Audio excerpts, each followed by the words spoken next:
Hey, UCAP Outdoors here. We wanted to let you know about a little hunt we did, Arizona, that we drew. It was 9 years of applying or so, something like that. Yeah, and we drew it on a random part of the draw, so it wasn't expected. We didn't have the points to for sure get it.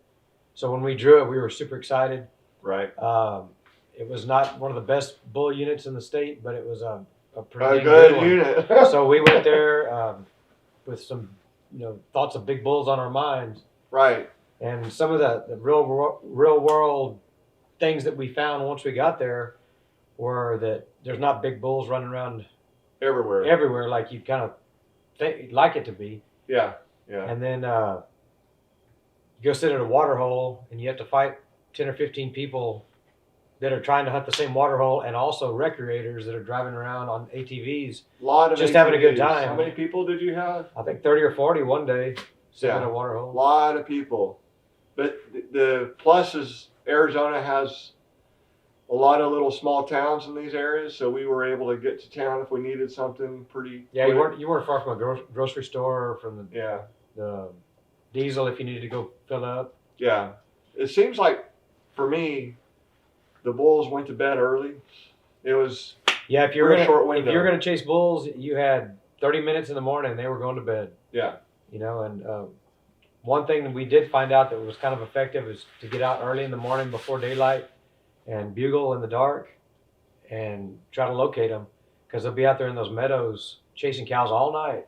Yeah. And if you could find you one before daylight that sounded like a decent bull, and then try to get between him and his bed. Right. Come daylight, that was a pretty effective tool, and that's the way I shot my bull. It took us 10 days to figure that out.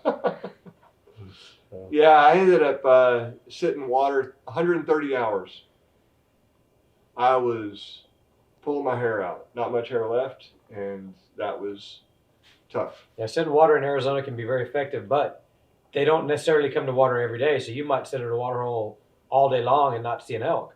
Right. And then other times you'd sit at a water hole and have a herd of 40 or 50 come jumping in the pond and acting like a big swim pool. It was that's a lot of fun, to watch them, but it was all the hours in between of nothing that got very frustrating. Also to remember, being in Arizona, if you're first to the water hole, it's your water hole. Yeah, you had to get there pretty early in the morning. There'd be 3 or 4 brush blinds around every water hole. And if you could get there first, it was yours. Yeah. And we had a lot of hunters walk in on us during the day thinking there was nobody there, and we had to wave them down like, hey, I'm whistle. Right Yeah. here. Had to be prepared. But still a good hunt. Still fun. Great hunt. I wish I could draw it again. Hey, next up, we'll see. We'll see. Well, I mean, like, if there's anything else that you guys want to see or hear or ask about in Arizona, just ask and we'll reply.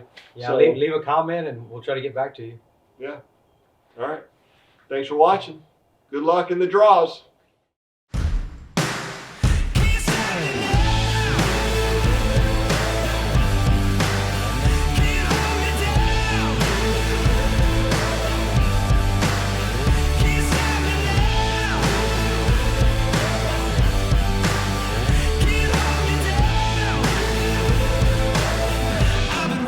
Chance to break it.